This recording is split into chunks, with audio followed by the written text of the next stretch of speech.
Hello, everyone, and welcome to another one of our Nativz co-stream. I'm Lisa. I'm going to be your host tonight. And with me, as always, we have here our beast, our own Mr. Zath, and happy to carry Sandbag. How are you doing, guys? I'm doing good today. I'm excited to be back for another week, another day with this Nativz lot. I'm actually really excited to see how we're going to perform today because, of course, last week we didn't do as well as we really wanted. So hopefully today we can step up to the occasion and get ready to finally pick up some victories. Hopefully, yeah. Last week we played against Verdant and North Esports, and it wasn't that good. But tonight we're playing against Lightside, and I'm very hopeful. What do you think about tonight's game, Sandbag? Yeah, I'm quietly optimistic, right? This is a team that we were able to finish off the first time around, trying to bounce back from the 0-2 weekend and we're only one game back. Yes, we are sitting in fifth, but one game back is no distance to be closed whatsoever. Just looking forward to the day that we're gonna come back to the top, hopefully, because tonight, so playing against Lightside, and tomorrow we're playing against Venom Crest, and we won last game. So let's see how it goes. And this is the first week that we're actually playing on a new patch. So can we talk a little bit about the differences from the 14.2 to the 14.3 now, Seth? Well, I think there's quite a few major things you need to think about. You've got nerfs and you've got buffs. The buffs for Aurelion Soul were so busted that we're not actually in 14.3. We're actually in 14.3B because that champion is just not okay still. Yep. It's gonna be tapped down, remember, knocking it from 3, so all from 3 stacks every time you hit that Q down to 2, and yet he's still finding irrelevant, so I expect to see him alongside a Smolder. So as we launch into this champion select, Brand, Lilia, Smolder take it away for the blue side. On the other half, the nerfed Karma, still enough of a threat that they take it away. You say nerf Karma, you talked about Brand beforehand, that also got a peg down, mostly because his damage went from 220 against jungle monsters to now 200, which means it takes him a couple extra seconds to try and clear through, meaning that a few other champions can actually raise up and get to somewhere quicker than him, because Brand in the early game has been so powerful. But another champion that is very good in the jungle is going to be something like a J4 right now. You do have a Xing Zhao, and even this Maokai that has been locked in from the side of Nativz, so it has that utility of going jungle, top, or even support. Yep, flexibility, and worth noting, it is what we lost to twice last week. So kind of doing the homework, doing the revision, going, this was obnoxious, let's take this away, put Shaky on it.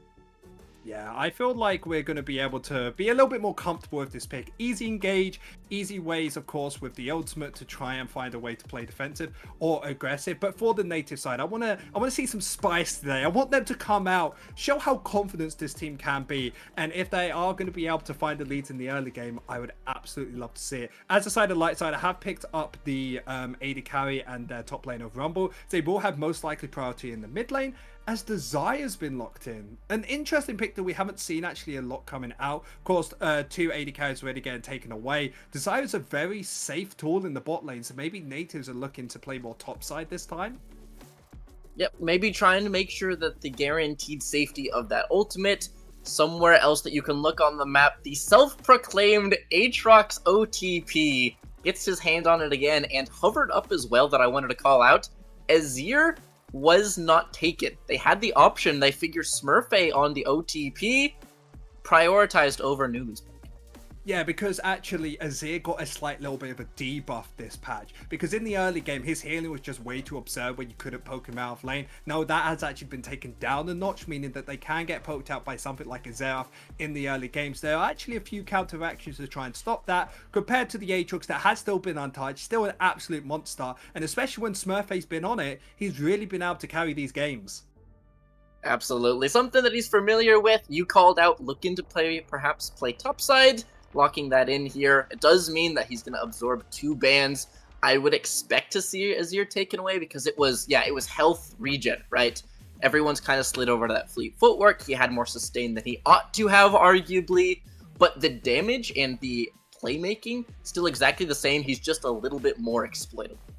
Yeah, that just mainly means in these early game skirmishing fights where Azir was meant to basically not be able to play, and he was able to, now it's going to be a lot more difficult for him to try and find those slots. It hasn't actually been banned away from the side of Lightside. They've opted to take away the Rakan that can get paired with the Xayah and the Vi as well. And I'm guessing they're thinking that this jungler is going to actually be support instead of the Maokai, as we will actually see a Tristana locked in. It's looking like a double AD comp on the side of Lightside. They're going very aggressive on the damage. Absolutely. Arguably 3 different AD carries here. We have the Varus, the Tristana, as well as that Jace. Tons of damage flies in. Rumble to fix some of the skew, but a fragile comp assembled here for Lightside. Exploitable by some of these big AoEs like that Maokai. Yeah, I'm not sure I'm feeling about the Syndra pickup instead of the Azir, because yes, it does give you defensive capabilities, but you need to get in there on the side of Nativz, because Lightside, they have so many tools to poke you out, to be this annoying threat, and the only way they have to really get in right now is going to be Smurfay with that ultimate. And if that doesn't really land and he doesn't have flash available, there is a way where Lightside will be able to poke out Nativz before they get in a fight. And if they do lock in Braum here, that's an even better example, because he's going to be able to be that front line, be that disengage tool that Lightside needs. Trying to make sure that they have answers to the oncoming traffic that is that Maokai ultimate. Stand it up, soak it up, and make sure that they have somewhere to build their poke comp from. Poke is always great when you can control space. Without it, you just get run down, it feels. Yeah, well, fortunately, on the side of Nativz, they do have Rusty Sniper on that Xayah. So, of course, you can go up and towards that ultimate, making sure that you are invulnerable. We'll be quite safe in this lane in phase fight. But at home, we aren't actually having Nulu in the mid lane today. There's been a few issues behind the scenes where he's going to be able to make it today. He should hopefully be back tomorrow. Worst case, he will be back next week. This is why in the mid lane, instead of the famous Azir, we know Nulu for, we are actually going to have Psych with the Syndra, as RNGU is more comfortable in that pickup. And that's also why we saw beforehand why that Aatrox was picked over that Azir, because of course Smurfy is on the main roster, is more comfortable with this pick, and it's probably smart to give him his first choice.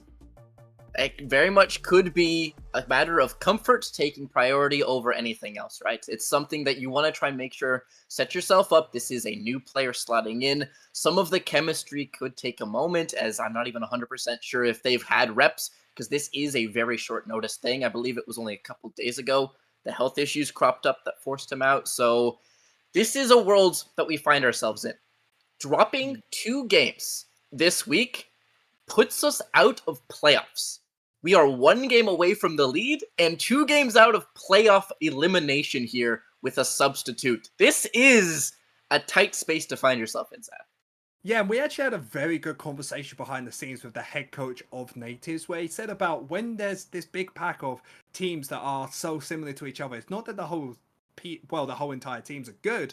It's most that every team just has so many mistakes that everybody can just exploit each other. And that was a very interesting way for me to try and think about this, because when I'm thinking about Nativz, I think of all the positives, but you have to say 10,000 gold lead, lost from there. There are a few negatives of this team. However, I still believe in Nativz. I still feel like this is the chance to bounce back. Yes, they don't have their mid laner of Nulu for today, but they still have the rest of their team. And Smurfy, Rusty Sniper have done a very good job when they got their leads in the early game and just trying to pull it through. I just want that decisiveness at the end of the game to finish it off.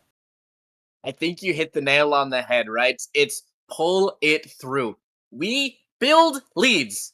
Every single time we get leads, we get advantages, we are up, we are having the way of the world, and then we play with our food. It would be that side lane tomfoolery, be that stolen buffs, be that not closing it out and not being able to finally finish them off and deliver that killing blow.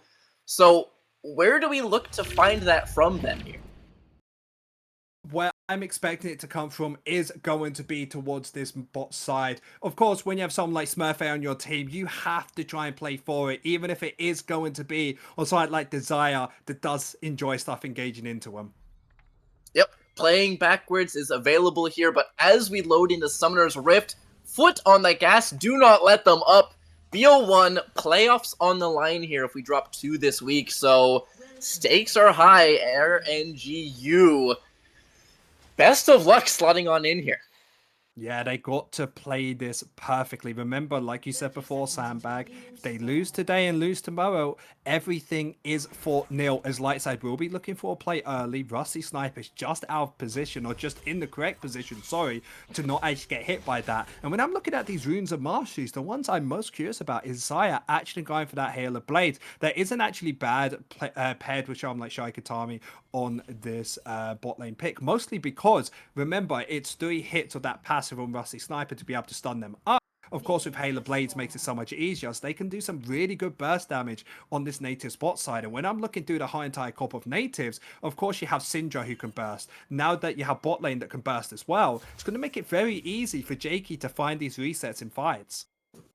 Absolutely. That's exactly what I was going to call out next of, it's all well and good having DPS. It's even better getting yourself a 4v5 with the Viego, right?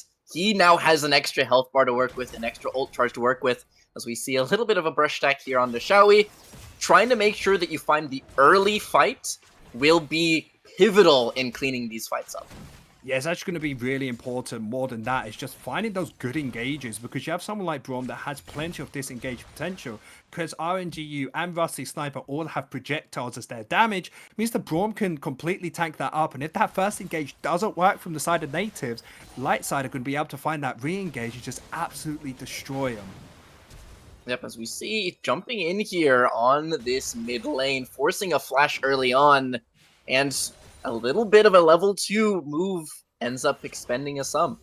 Yeah, it's not even like a level 2 move is the most important part in this matchup because it is Syndra favored later on into the game. But for these early levels, whenever Tristana has jump up, she literally just jumps in, looks into your face and tries to do as much damage as possible. While the side of Syndra just needs to try and scale up, maybe get to that first item, probably 2 before you can start one-shotting Tristana when she tries to go for that play.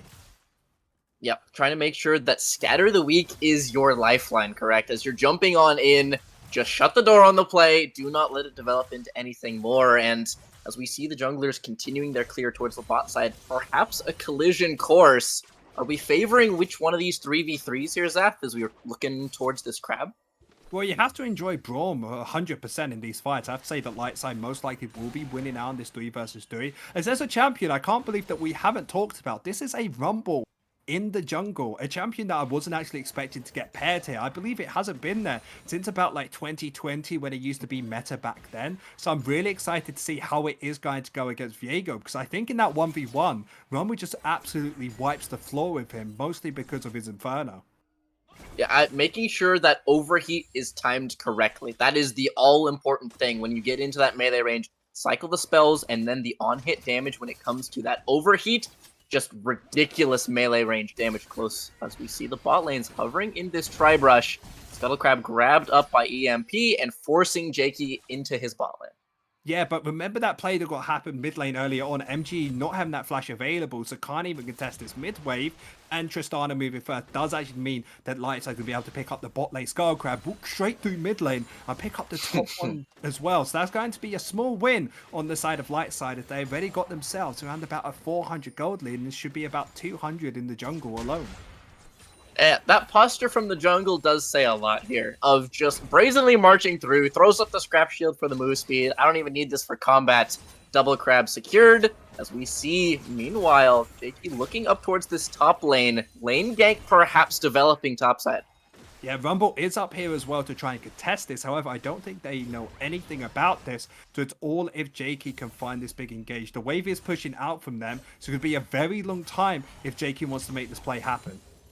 Yeah, this could be a massive time investment. Plus, you see that ward up on the top side of your map, and that brush means there was no lane gank to be had, and he must walk back into his jungle.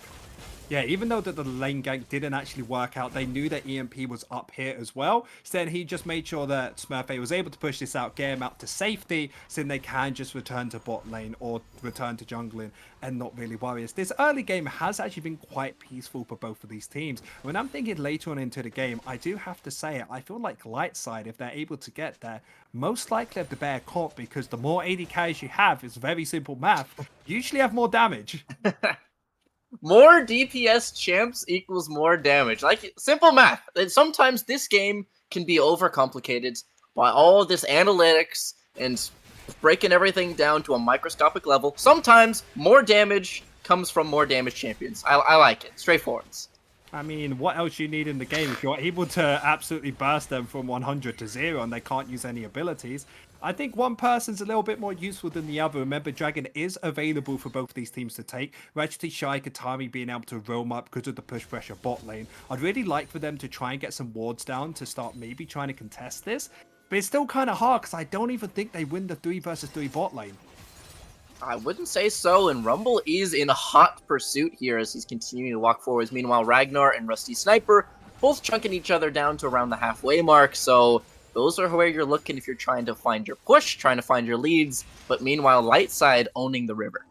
Yeah, I feel like the side of Gentle Heart can start, the side of Nativz start making plays around this level 6 mark, because that's when their burst damage truly does come through. RMGU has ultimate available, and there is a possibility to try and contest this, but we're going to have to see if they want to. It's going to be hard to do so. Grouped up in a 4v4, it is the Maokai leading the engage here, walking forwards, finding that sapling onto Ragnar. 2,500 is the HP on this dragon. Jakey's going to get tagged up with that Braum Q, looking for a steal, finding the way onto the backlines. Torek forced to rocket jump out. An honorable burger flip for the Drake, and it goes the way of the blue team. Now the team fight on the other side. Rusty Sniper flashing away, 2-man scatter. Jakey lurking in the back of the pit, will be forced to use his summoner spell, but the lizard secured in a very tense standoff. Yeah, great play coming out from the side of Nativz. They know that they have plenty of disengaged tools, especially with the Feathers and MGU being level 6. They can defend. Forwards, Bramble Smash onto the Brum here. Meanwhile, the Ignite's going to be kicked down on the back half of it. Rusty Sniper, but First Blood goes the other way, plus the Equalizer on top. It is up to Jakey to try and salvage this here as Dr. Chaos, 300 HP, absorbs the Piercing Arrow. Gonna be melee range and beat to death, burnt to a crisp. 3 men secured for Lightside. Revenge for the Drake fight as they clean up bot. Yeah, Jakey having no level 6 there means that he isn't going to be able to turn back into himself and loses on that fight. And do you remember that time we talked about the Skull Crabs in bot lane? How the pressure mid lane means that he lost bot lane and top side. XP was the reason that EMP was level 6 there, so small plays like that were allowing Lightside to find this 2-kill lead and now having almost 1,000 gold lead. It's just that's such a tough knock-on, right? Losing a mid-flash means losing a crab. Losing a crab is XP. XP is a double-kill bot lane because Viego with R there. Heartbreaker, Goomba Stomp cleans up, but just doesn't have the tools. Meanwhile, Ragnar's going to be dove, twisted advance forwards, tanking up with the aggro with the Aftershock. The damage will finish him off. Beautifully set up. Rusty Sniper picking up one underneath mid bot T1. Yeah, that was a really good play. None of the Dr. Chaos wanted to roam into mid lane to try and hold the wave. They had a ample opportunity to look for Ragnar, even if he did have that cleanse available. And now that kill into the pocket, Xayah is going to make bot lane just a little bit easier to try and fight, because the longer that this lane actually goes on for, the more I actually favor the side of Nativz, because the way that you think about Ragnar on something like this Varus pick, it's all about that big burst damage, right? You want to try and make sure that you have that piercing arrow dealing as much. If Rusty Sniper uses his ultimate to try and defend against that, he will always win out in that 2v2 or 1v1. That's why I feel like Nativz, the longer the game goes, bot lane is going to look very easy to try and fight. Try to make sure that you don't let that blighted quiver stack pop. That is, like you said, the guts of the damage, and they have a tool, just making sure it's not chained up with the Braum ultimate. That could also be the decider, as we see yet again, bot lane is being hounded by these junglers relentlessly. Yeah, but Braum just trying to ward up, making sure that they are defensively sound. Rumble can really quickly come down if he needs to. So Nativz can't actually make a play here. They're just going to have to stick under tower, going to try and farm up as much as possible. And maybe there's an opportunity around the next dragon to take that fight, because they should probably have their first items complete. And that's where RNGU is actually going to be super important to both of these team comps. Mostly because it's going to be able to help burst out and get Viego that reset now that he's level 6. Making sure the resets come through this time. Elsewhere on the map, I just want to call out Smurfy holding the line into a very tough matchup. Complete parity in CS, even up a couple here. Credit to him, we haven't been able to show him much on screen, but the OTP holding his own in what can be a very prickly matchup with that Jace poke. I mean, he has the armor boots already, has the healing from his passive and from the comment to be able to poke out and help a little bit there. So of course he is going to be okay in this top side, actually getting push pressure for the team, having Maokai as well, having that priority from bot lane, allowing RNG to push out this wave as well. This should be a easy, at least first or two of the Rift Scuttlers going over to the side of Nativz, but I'm not sure about this third one. They're trying to find as much support as they can. Shaoyi Kitami throwing up a sapling to try and slow them, but meanwhile, might have his hand caught in the cookie jar, securing the last of the grubs, but can he find an exit? No flash, Heartbreaker over the wall, plus the Rumble ultimate.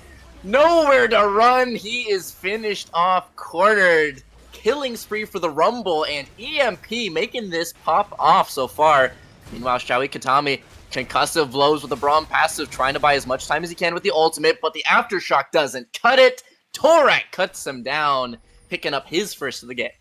It was just a little bit greedy to go for that last play, because now that they've actually had their jungler die of Jakey, mid lane of course is getting pushed in. We saw Shaoyi Kitami dive that, and even topside, where it praises so much about being even in a bad matchup, is now 200 gold behind because he can't stay under the tower when he knows that he can get dove by 3 people.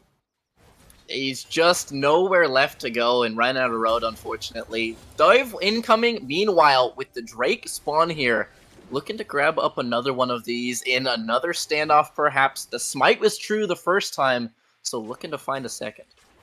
Yeah, no Brawl mode to mid lane or even the jungle of Rumble, which is the most important one. So most likely this should be a free contest on the side of Nativz. They do want to pick up this second dragon. They're just hovering towards this bot side to allow Rusty Sniper to push this out for free, be able to help out the team.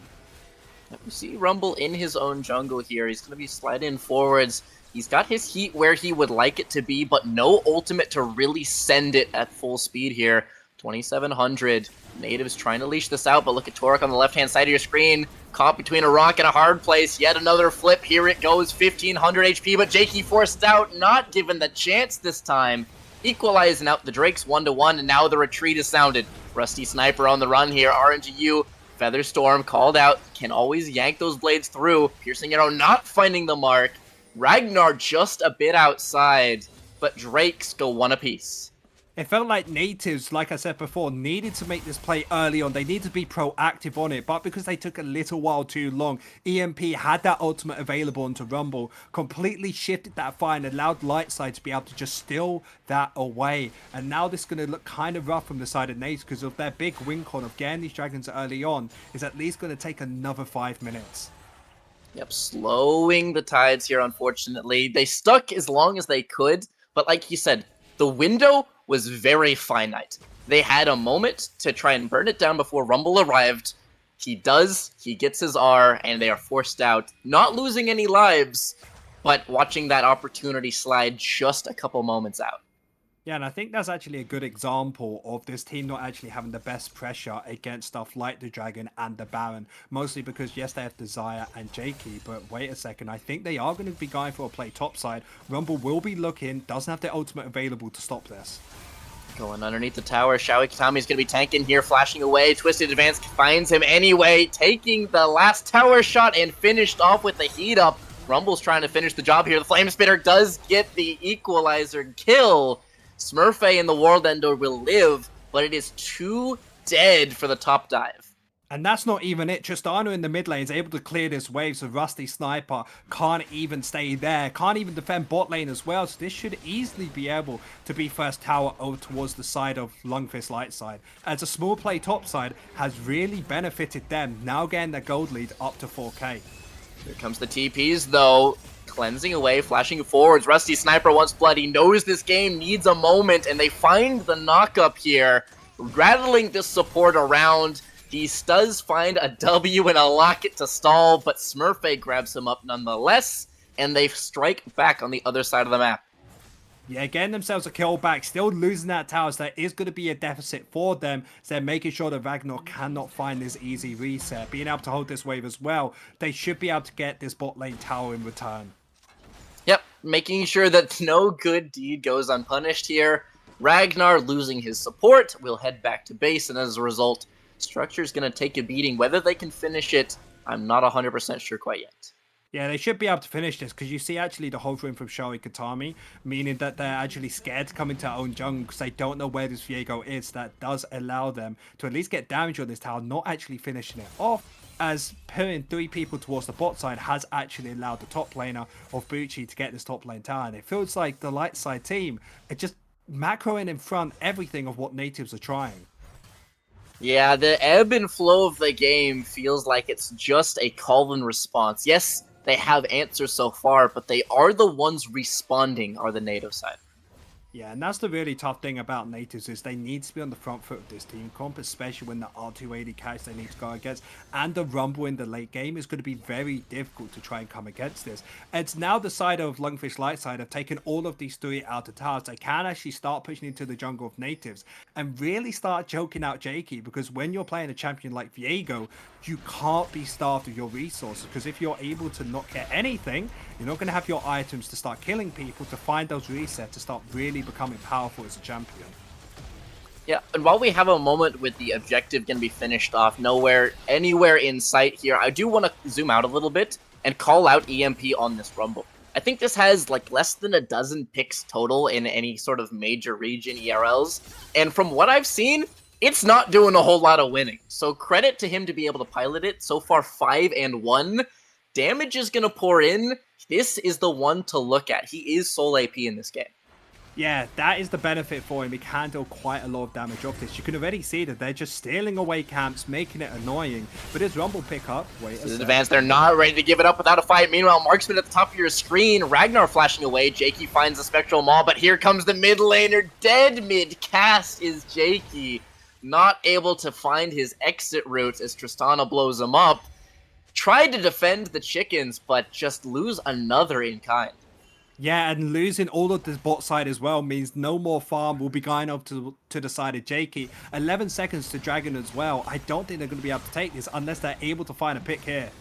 Chains, the long Maokai W here, gonna taxi their way onto mid. Smurfy trying to finish him off. Flash for flash, beautifully done and dunked on him. Smurfy picks up a kill with the assistance of Shawi. Yeah, Shawi Katami being able to pick up that kill. However, both of them being up towards the top side, not having teleport on him or Shawi Katami, does actually mean that Lundqvist Lightside can be able to pick up this second dragon, which is going to be that Ocean Drake, meaning that the Ocean Soul is going to be part of this game. But like we talked about before about EMP, there's only one other person that I know about that actually picks up this champion, and that is actually the jungler in the LCK of Willa for Fear X. He's played it a few times, played it around about 8, and it's just been really powerful to get these early game leads, because when you sit towards the top lane, you always think it has that push pressure. It has that thing to stop you from playing the game because you're always under your tower. It kind of has the same thing in the jungle, where it's just there to try and see the enemy jungler, stay in their face, and then use that ultimate to really become huge in these team fights. Trying to play keep away, it feels. So this is where I pose it to you. With a lull, where does Nativz look to find their move here? If EMP, do you attack the head of the spear? Or do you try and go elsewhere? What's the call here to try and get something back? Because at least from the outside view, it does feel like we're slowly starting to lose ground for this Nativz side. Well, when I'm looking at everybody on both of these teams, I feel like Smurfy is the strongest member on the side of Nativz. And I feel like you just need him to go onto one of these side lanes, try and soak up that pressure, and look for something somewhere else. We actually see him getting collapsed on here. Yep, if he ease over this wall, he's in for a nasty surprise here. The tension's starting to build. Meanwhile, it's a 4 versus 3. They might be first to play, flashing forwards. They find their way onto EMP. Here comes the Rumble ultimate over the top here. Top laner will fall. Smurfy is going to be cut down 1 for 1 so far. First reset acquired. It is the Rumble possession. Big Bramble smash out of the Maokai. Displacements all over. Picking up the river fight. They pulled the trigger early and are paid in blood. Nativz pick up 3.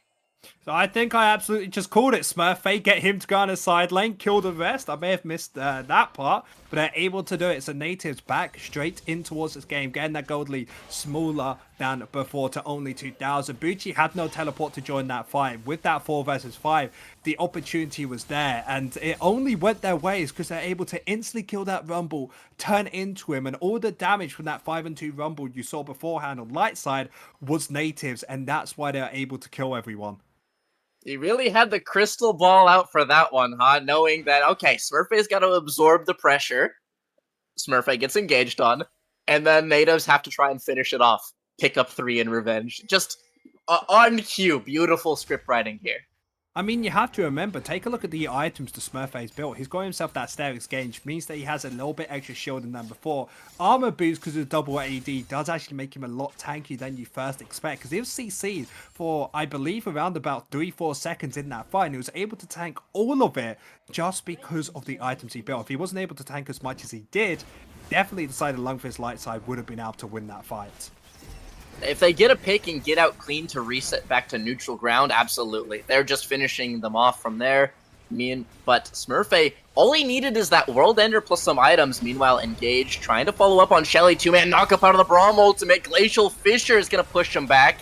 JCEQ not finding the mark here as Smurfy is leading the charge back in. Dr. Chaos pulled in from the chains. But here comes the Braum passive stunned up, and they will finish him off this time. No magic left. Smurfy will fall. Lightside moving their way over to the Baron. There's just way too much CC on the side of Lightside because that Braum passive is going to get instantly popped when it's on you. And now that Smurfy is dead for the next 20 seconds, doesn't matter if he has teleport or not, they want to contest this. It is going to be a 4 versus 5, whoever they have all ultimates available, so they can try something here. Trying to find the space required, Scatter the Weak connecting onto the Braum, and with the Maokai ultimate channeled, they will force them off of it temporarily. A win here for Nativz as they push them back. No objective secured. Smurfay ends up being just a pick. Yeah, do you see how long it's taken them to actually wrap around here? It gives an opportunity for the side of Nativz to be able to pick up this mid lane tower, get some warning for the dragon in the next 30 seconds, and get in a good position for it. And they don't even have to contest if they don't want to, because Smurfay up top lane is actually pushing out a wave. So they have a choice now. Do they want to allow Smurfay to find side top side or contest this dragon? Absolutely pushing them off of the Baron, bought them that mid T1, a little bit of elbow room here for the mid laner, a little bit of gold as well. Meanwhile, grabbing up that first one means that this is only soul point, not soul. So like you said, trying to group up, however, seems to be the call as Smurfay heads down and TPs are channeled. Yeah, both teleports coming through. Lundqvist Lightside are desperately wanting this, and if the side of Nativz want to contest this, it has to be a 5 versus 5. I still favor Lightside here. They just have the better comp for it. I think Nativz should just try and give this up and look for this mid lane tower. They're trying to find their way up this mid lane, however, but look at the damage rain in this. Drake never stood a chance. Rumble smites it down. They try to find a re-engage on the back of it here, but Xiaoi's just blown up before he gets a chance to kick it off. 4 versus 5, sound the retreat. Nativz can be slowed up by that Braum Q. Jumping forwards with a flash. Braum passive tags it, and mid laner is down. 3 men standing. Smurfay is going to have to try and pull back as well. This time, there's even fewer numbers and an even larger defense required for Nativz. Yeah, Nativz going to be difficult to try and defend it here. They've done it once. Let's see if they can do it again. Smurfay forced to flash here, trying to fight their way into this river tooth and nail. Shaky, Smurfay, Rusty. 3 members staring down the entire might of Lightside and trying whatever they have. It feels like if this goes, the game might go with it. 7k HP, Smurfay leading the charge. Xiaoi's here to reinforce it. Maokai ultimate flies out through, but this pick is onto Smurfay. Heartbreaker onto the backlines. They are able to find 2 with the damage of Rusty. The chase down begins. Yet again, Nativz holds the Baron. Flashing forward, Shaky finds the stun, the route to answer. Maokai follows up and picks up a kill of his own. And they turn this game on a dime. From hunted to hunters, Nativz knock him down on Baron. Yeah, good damage coming out from EMP, though. He can try and contest this to stop them from getting on it. Look at the Maokai. The flank comes through. Looking for Ragnar. One thing on his mind, but the Chains of Corruption stops him dead. Answered time and time again. No one can find their way onto the objective. The kills pile up, but the Baron stands tall. Yeah, but when we take a look at everything now that we've actually seen the fights finish, 2,000 gold lead on the side of Lightside, same as before. No flashes available except for the bot lane on the side of Lightside. Means that Nativz, if they want to find that re-engage again, it is going to be easier than before, because some of these fights, it seems like they should just be down and out. But if they get that first kill, if they get that one shot, Nativz are looking lethal in these fights. Trying to continue to contest this river. Just fighting in blind. You saw Smurfay just trying to stick his head in, get his foot in the door, forced to flash away, but they won't be deterred, it feels like, as neither one of these teams will give it up. The Rumble ultimate to push them back, as Smurfay looks for a flank of his own. Yeah, careful. Here it is, 2-man knockup, forcing the flash out of Ragnar and the W backwards out of Braum, but now in retreat they go. Xiaoi on the right-hand side of your screen, looking for the ultimate, but a beautiful equalizer over the top, finds his way out of 3. First shutdown goes the way of the jungler. EMP goes golden. He is left to his lonesome. The damage is massive. EQ from Buki does not have enough in the tank. Smurfay will live.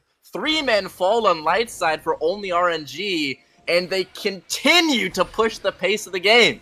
And they even look for the Baron now. We know that EMP isn't even up, doesn't have the ultimate available either. Means this just should be free from the side of Nativz, as these are the games that Nativz needs to win if they want to get themselves to the finals. They want to get themselves known as one of the best teams in NLC, as they're just scrapping their fighting and they're needing to get themselves back into this game. Because remember, other games before, they were 10,000 gold up. So it's good to see with a game so close that Nativz are fighting. Absolutely. 3 times Lightside look for a Baron after the pick, and 3 times they are rebuffed. gold lead equals out in the end, and now Nativz repping the colors, wearing their own purple. Yeah, doing a good job getting themselves that Baron over. Now with their team code, actually like a 4-1 comp coming out from them, allowing Smurfy to be in one of these side lanes, just trying to clear this as much as possible. And then on the bot side, having the rest of your team following up, trying to choke them out and start taking the second outer towers, because that's really where a lot of the gold is. They're already 1,600 gold up from this Baron taken. I feel like they can get themselves a 2,000 gold lead from these towers. Trying to bully out the Rumble, turning this one around. The Viego's had enough of getting pushed around. He's got the team at his back, and 40 seconds left on the Drake. Spend the gold, drain the resources as best you can, and look to deny this soul. Yeah, Tristana's actually on this top side being able to try and get this full tower towards herself. You leave her for just a second and she'll take everything your base has. Luckily for the side, Smurfy is going to be able to pick this up, has that teleport available, and next dragon, if it goes over towards Lightside, it is going to be the soul over towards them. So Nativz have no choice but to fight this. Do not give this up is the call here as they pull everybody down. But like you said, the Demolitionist up in the top lane. Solo lanes and side lanes have been an issue for Nativz previously, so this is going to be a sticking point. They burn down the Drake, they pull one member back to reinforce with Smurfy, and they have answers this time with the empowered recalls. But look what they missed. They miss a top lane tower, the mid lane as well. That's 1,400 gold over towards the light side just because they outmaneuvered the side of Nativz. And this is one thing we've noticed a lot about this team is like they keep getting picked apart of we made mistakes in the early games, we keep losing early dragons. So now we're forced into positions where we need to try and defend either the dragon or our base. Caught between two incredibly difficult situations, making the best of it, and they still have this Baron if they want to answer with a mid T2 of their own. Yeah, they should be able to look for this. Braum ultimate not available now. Remember, it's all about if EMP can find a good ultimate. This Rumble is the most crucial part of this light side team. As Nativz able to get that 700 gold out the top lane tower, Baron is going to be falling off very shortly, so they most likely can't get much more off it. Yep, the big AoE setup has already been used out of Dr. Chaos's ultimate, so the Equalizer not near as scary if you're able to simply step off to the side, make a swift exit, and move on with your day. Yeah, and that's exactly what everybody on the side of Nativz does. Because remember, Rusty Sniper doesn't really have to worry about that because of the ultimate. So it really comes down to JK, RNGU, and Smurfy to try and avoid that. As the Baron has finally finished for them, are going to be able to get the bot lane tower. So now it's going to be 2 towers apiece, and now they just need to get out, as Lightside will be trying to look for him here. Now continuing to backpedal, again, these teams, it's an ebb and a flow. They lose their mid T2, they pick up top T2, they ebb, they flow, they move back and forth in this dance. And these teams, right now, freeze frame, 29 minutes, 51 seconds, gold is tied. Yeah, and that's one thing I've actually noticed a lot about the games we've casted for Nativz. They somehow are incredible at tying these games to be exactly even. They're always able to find a way to do slightly better, do slightly worse to get that gold lead to be the exact same. But no, now that the Baron is going to be taken down from them, 3 minutes until that dragon, which is going to be the next major sticking point for both of these teams. And one thing I'd love to see from the side of Nativz is to clear this top and mid wave before the fight starts. The main reason for this before is because we keep talking about how they keep getting pulled to the side lanes because of Tristana trying to push out these waves. They're able to push that out before they come down. It means that Tristana has no wave to work with and they can focus all their attention onto the objective. Making sure these waves are set appropriately. Pushing out the top is Smurfy so far. Bot lane headed that way on its own. They're crossing their T's, dotting their I's, doing all of the steps in order without skipping any, as is highlighted by the coach, as they continue to bear down on this top T2.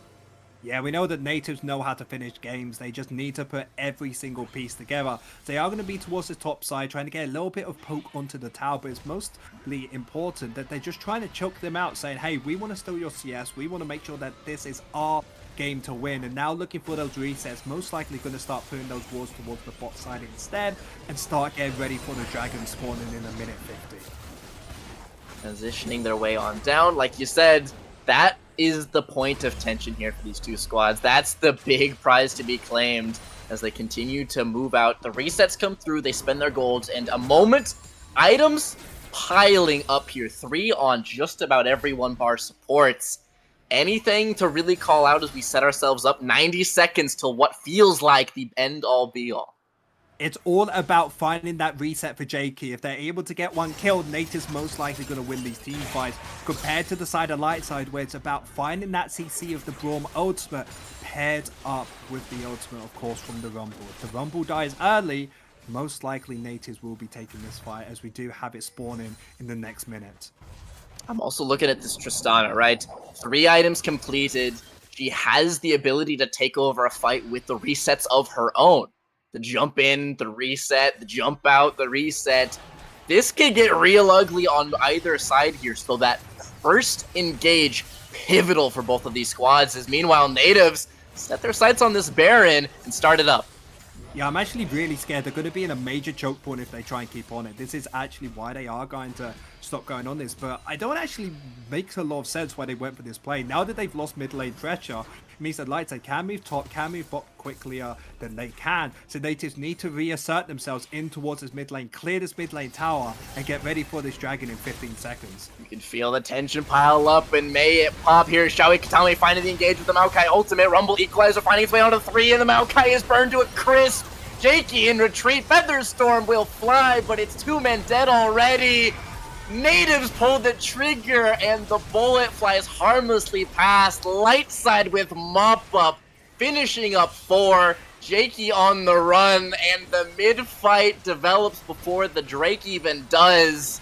Lightside smashing them down in the mid lane. Yeah, Shoei Katami just getting bursted out before that fight even started means that the rest of the team is able to find the engagement. The Smurfette felt a little slow to try and come from that flank, allowing Lightside to just clean house. And even though the Jakey was able to find one reset, it just wasn't enough to stop this. Fortunately, he is still alive and available. Dragon will go to the side of Lightside, but the base is still up. There's still a possibility for Nativz to take this fight, but it's just getting more and more difficult, the game going, because you made a good example of this Tristana with that first reset can just keep going and going and going, and now with that Ocean Soul will feel a lot tankier and a lot safer to make those plays again. Yeah, that really felt like the tipping point. Such careful compositions on both halves, gonna be knocked down by one moment here, and now Soul acquired. That makes this Baron dance basically infinite for Lightside if they wish, with the regen. Items pile through. It's gonna take a pick. It's gonna take that reset you called out, because now on solid ground, Lightside just have the edge. Yeah, Bucci and Ragnar both don't have flashes available, so there are going to be possibilities from the side of Nativz to try and contest them there. But it's all about getting onto those major carries, bursting one of them out, and finding that reset. Rusty Sniper is taking so much poke from this team. Lightside, you don't get on top of them, they will just take you out with the amount of poke damage they have from both Ragnar and Bucci. It's like over the wall here, you see, just trying to do as much damage as possible before the fight even starts. It's also a crucial slip from Smurfette. Chains of Corruption were thrown, and he had that E available and used to slip it. If that connects, that's your fight kicker right there, and they're on the back foot immediately, but some deft footwork. Crisis averted so far, but still such a tough spot to try and defend this pit. They've done it so many times this game. Do they have one more in them? Yeah, hopefully they do. As it actually has been started, we saw Shoei Katami actually went for the reset there. Means he is going to be up and available. RNGU has that teleport, but look at how this is getting bursted. Nativz just can't do anything against that. As Lightside, that double AD carry, Bucci and EMP, they get it down in only 5 seconds, it feels like. And now that Baron available is going to look super rough for Nativz in these next fights. When every team member is DPS, objectives are made of paper mache. You saw Baron, he had such a long and fortuitous life as both teams were defending him to the last, but once the damage flies, that is an indicator of what Nativz are up against here. Lightside in the driver's seat. Yeah, one thing that Nativz can do is, before the vision has been set up by the side of Lightside, is looking for this pick. And I actually really like what they're doing here, trying to slow them down a little bit, seeing where Lightside are going to be, and looking for any small weakness they have. Piercing arrow connecting on a Rusty Sniper, chunking him down to half with the assistance of the Rumble ultimate. Meanwhile, Shoei Katami left to his lonesome, trying to play interference, but is knocked down. 42 seconds of a 4v5. It is Lightside barreling down mid lane. Yeah, but Smurfette was able to push out this bot side, meaning that wave isn't going to be able to get used to try and contest this mid wave, allowing the side of Lightside to only have mid and top to play for. So all Nativz have to do is defend this mid wave, go top side, defend that, and I think that's possible for this team with RNG and Rusty Sniper. One wave to address so far. Rusty Sniper trying to get the damage so far onto Rumble. EMP is going to take a little bit of chip, but keep in mind, with the scrap shields and the soul, health bars can fill just as quickly as they empty. Yeah, exactly. There's plenty of possibilities on the side of Lightside to burst someone through. Smurfette does need to be careful here. Bucci has a lot of unpredictable damage. Just the wave has finally come through to them. They have to survive another 1 minute against this team comp. Going to be able to defend bot lane pretty easily. It's all about this Tristana top side if she's going to be able to crack open this base. Also worth a call out here, Morella Nomicom has been upgraded here. Oblivion Orb onto the mid laner is some cut to the anti-heal. They have some ways of addressing the just permanent sustain the soul gives, so taking the edge off it appropriate. Yes, we actually see Shy Katami coming around the backside here. Might be able to find Psycho Rapture. Ragnar stat of the week connecting a beautiful setup out of the Syndra. Can they find the DPS onto him? And they do indeed. Finding the pick is crucial here, but to the skies he goes. Top laner knocks him down. They get their pick, but now they are on the back foot. Rusty Sniper's got a DPS as best he can. Showy bodyguarding, absorbing the EQ, running backwards into their jungle. They get 1, lose 2, but Baron buff in hand. Lundqvist are going for the throat. I think they can keep going here. They just have to try and finish off these towers as fast as possible. Rusty Sniper, what do you have left here? RNGU watches his base crumble. They find nothing but ash as Lundqvist take him down in a 40-minute slugfest. These are difficult games to watch because there are possibilities in the early game on the side of Nativz to find the leads, but I feel like this is the weakest comp I've seen coming out from this roster so far. And everybody have to remember, this isn't Nativz at their strongest. Nulu, their main mid laner, isn't available today, and they had to get a substitute, I believe, as a support. And remember, like we said before, a few mistakes from a few players in certain areas was able to just get snowballed massively. It allowed Lundqvist Lightside to find that big lead they needed to start going through that game. And I really liked the idea at the end there, though, Sandbag. I loved it. When they went in, they were like, we're going to kill him. We're going to get this reset. The thing I keep talking about, reset, reset, reset. And that's the way they win it. But they're able to find it. But they were so far behind, it took too long. The enemy team was able to come in. Lights out from the side of Nativz, and this means now Nativz lose one more game, they're kaput. They're over. Their season done. One more game and we're out. That's very sad. I never thought we'd get to this point, but this is the kind of game that if you make mistake after mistake, you turn snowballs into avalanche, and that's what we saw tonight, which was very sad. We're actually going to interview our head analyst in a few minutes, so I'm very curious to ask him what he thinks about the game, what we could have done better. But I wanted to talk a little bit more about that rumble that was there, and that, like, as you guys highlighted, he wasn't a really good champion in most games. So what happened here?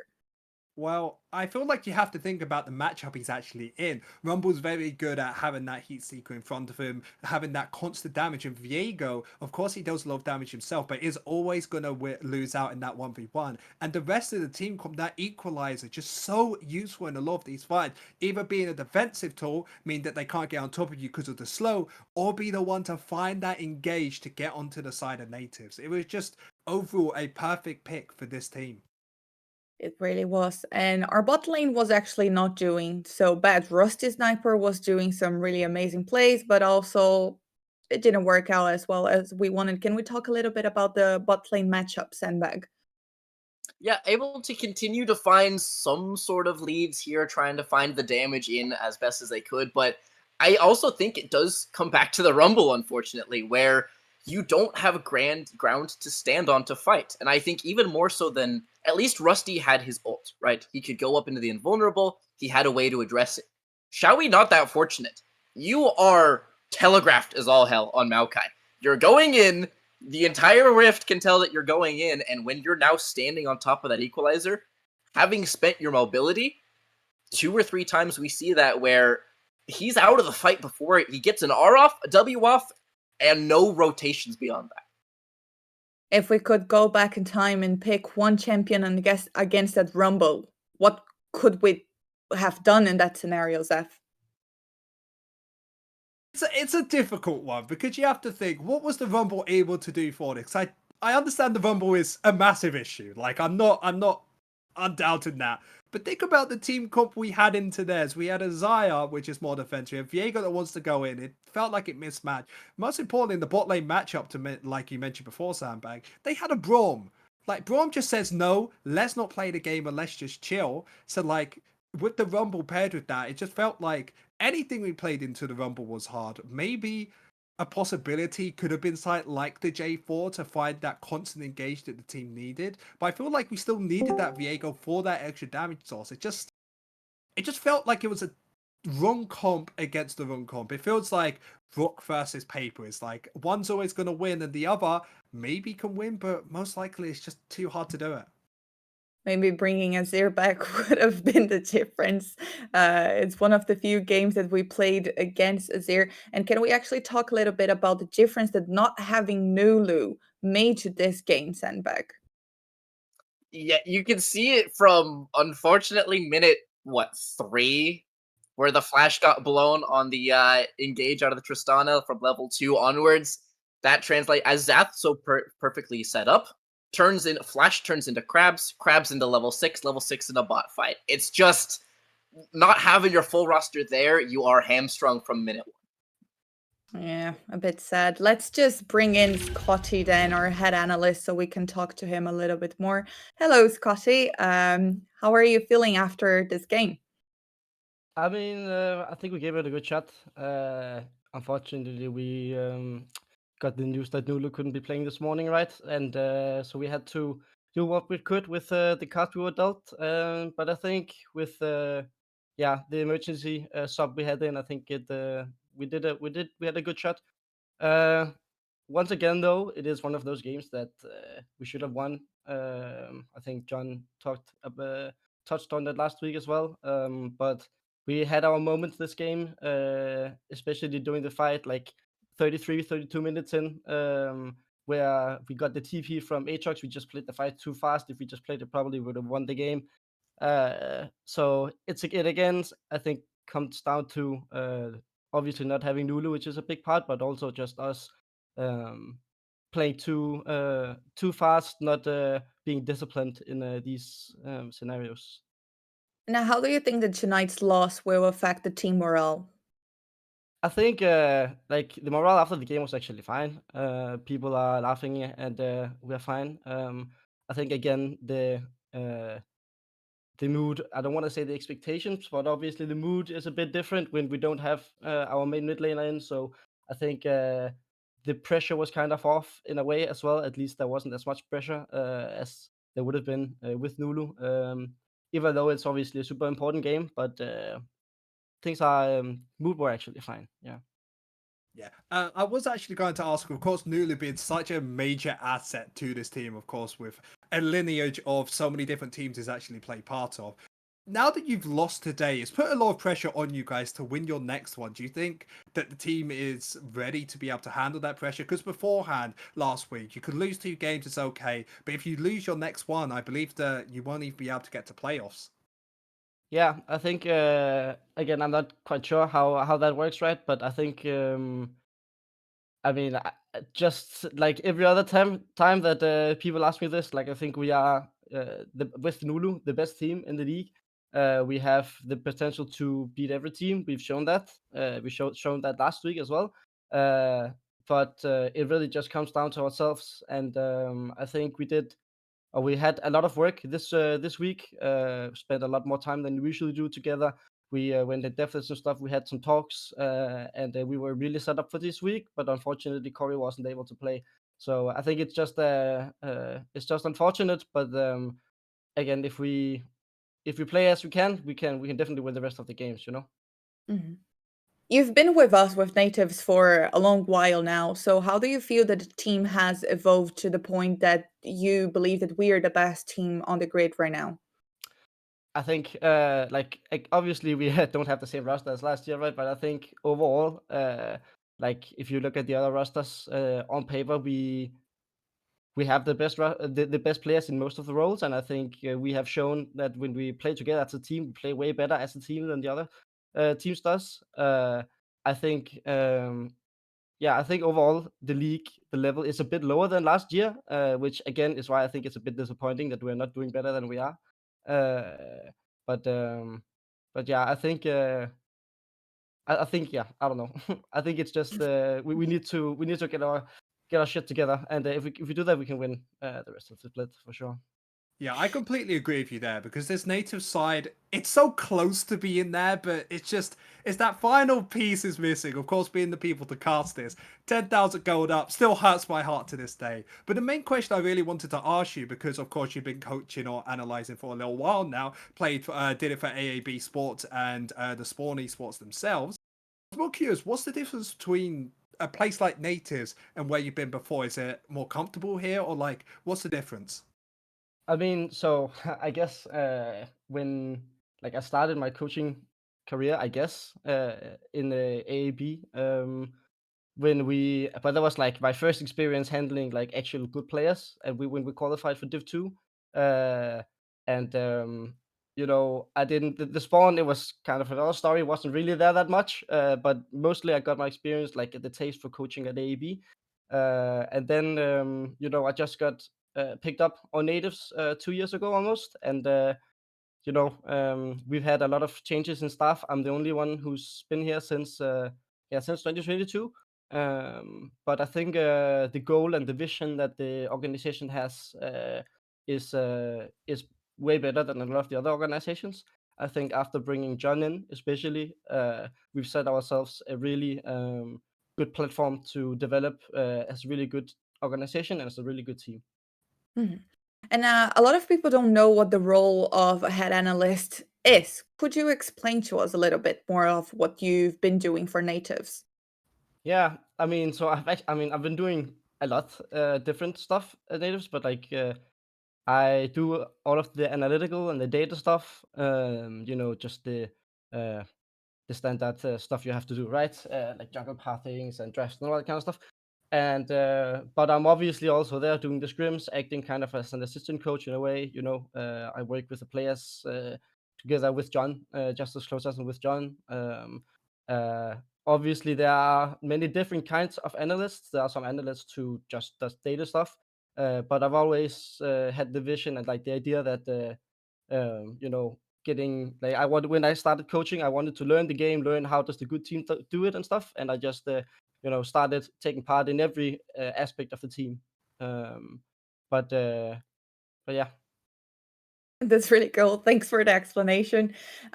Before we wrap up, I just wanted to talk a little bit about these names that you see here at the bottom part of the screen. So first we have Ireland Esports Collegiate Series, which is powered by Nativz and is providing esports competitions for students in Ireland. And you can find more information on our chat under comment IECS. We also have Oxen, our official kit partner, who's selling our merch, and it's available. A lot of cool T-shirts that you saw the players with on the pictures before and during the game. It's available on their website and also on our website. You can find them on their Comment Oxen or Comment store. And also Allotment, our official purpose partner, acting to preserve the coral reefs of Koh Tai, Thailand, and support the local communities under Comment Allotment. So, Scotty, Zach, Sandbag, thank you so much for being here tonight. And I'm going to see you all tomorrow for the next game, which will be at 8 p.m. CET. And thank you very much for tonight. So, see you tomorrow.